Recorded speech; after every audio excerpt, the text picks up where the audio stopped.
আসসালামু আলাইকুম রহমতুল্লাহ। বন্ধুরা, এই যে দেখেন এই পেঁপে গাছটা ভিডিও দিয়ে আপনাদেরকে বলছিলাম যে গাছটা আলহামদুলিল্লাহ আমার প্রথম গাছ বাগানের, এর ভিতরে অনেক সুন্দর ফুল ফল আসছে। তো যাক আলহামদুলিল্লাহ, তখন ভালোই ছিল। এই যে দেখেন সেটা সুন্দর ফুল ফল আসছে, পেঁপেও খুব সুন্দর হয়েছে। কিন্তু এখন দেখেন এই যে উপর দিয়া এগুলার কি অবস্থা। এগুলাই যে মানে ফুল ফল আছে আলহামদুলিল্লাহ অনেক ভালো, কিন্তু এগুলো ফলগুলো ঝরে যায়, এই যে লাল হইয়া আস্তে আস্তে নিচের দিকে পড়ে যায় আর কি, এই অবস্থা।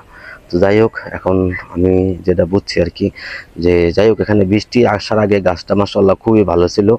দেখেন এই যে এই অবস্থা, তো বৃষ্টি আজকে 1 মাস ধরেই দেখেন, এরপর থেকে এই অবস্থা। এখন কি এখান থেকে অবশ্য পানি নামে, এই যে দেখেন এখন কি পানির কারণে এমন হয়েছে নাকি আমি সঠিক জানি না।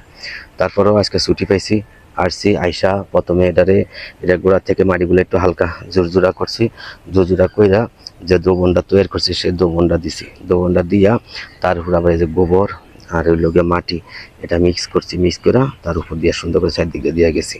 তো এখন দেখা যাক কি হয়, ভালো মন্দ রেজাল্ট অবশ্যই একটা কিছু তো আসবেই, এই জন্য আর কি। তো আপনাদেরকে ভিডিও দিয়েছি যে আমি এটার ভিতরে যে আজকে যে পরিচর্যাটা করছি আর কি, সেটা জানানোর জন্য। মূল পরিচর্যা হইলো এখানে আপনার হইলো, এই তো বললামই, তো এখানে দিলাম হইলো আপনাদের যে খৈলের পানি পচা, আর হইলো কিছু এই চাপাতি ছিল, তারপরে কলা ছিল, কলা চগলা করে পাবো, ওই জন্য কলা কিনা কলা ওগুলো ব্লেন্ড করে তারপরে দিয়ে দিছি।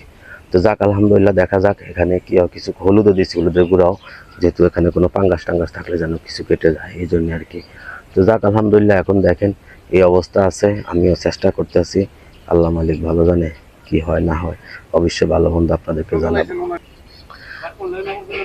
না না, তো যাক আলহামদুলিল্লাহ, আল্লাহ রহমত, দেখি আল্লাহ কি করে। আমার কাজ হলো আসলে আমার কাজ হলো পরিচর্যা করে দেওয়া, আমি চেষ্টা করতেছি, দেখি কি হয়।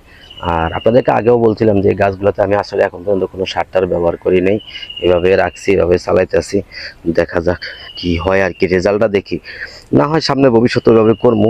এটা এখন এবার করছি প্রথমবার, আমি তো নতুন নতুন কৃষিকাজ করতেছি, হয়তো আমার ভুলভ্রান্তি হইতে পারে, দেখি আর কি, আমি চেষ্টা করে দেখলাম আর কি কি হয়।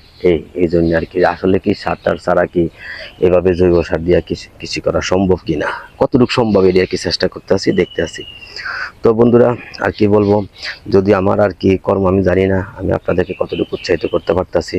যদি আমার এই ভিডিও, আমার এই কাজকর্ম আপনাদের ভালো লাগে, অবশ্যই লাইক করবেন, শেয়ার করবেন, সাবস্ক্রাইব করে আমাকে উৎসাহিত করবেন। তো বন্ধুরা, আপনাদেরকে বলি, আপনারা যে যেখানে পারবেন আপনারাও গাছ লাগাইবেন, বিশেষ করে ছাদে পারেন, বারিন্দায় পারেন, উঠানে পারেন, যেখানে ফাঁকা জায়গা পাইবেন সেখানে আপনারা গাছ লাগাইবেন।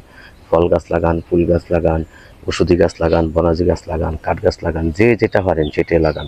এতে করে আমাদের যে দেশের খাদ্যের চাহিদা সেটাও মিটবে, পাশাপাশি আমাদের পরিবেশের ভারসাম্য রক্ষা করবে, এবং আমাদের যে জলবায়ু পরিবর্তনের পিছনে বিশেষ ভূমিকা রাখবে। আর গাছগাছালি লাগাইলে এখানে পরিবেশের সৌন্দর্য আছে একটা জিনিস, আপনার কাছে ভালো লাগবে। আর বিশেষ করে কৃষিকাজ এই জন্যই করবেন, কৃষিকাজ করলে আপনার শরীর স্বাস্থ্য মন সব কিছু ভালো থাকে। এই গাছের পরিচর্যা করবেন, দেখবেন আপনি শারীরিক মানসিকভাবে সুস্থ থাকতে পারবেন।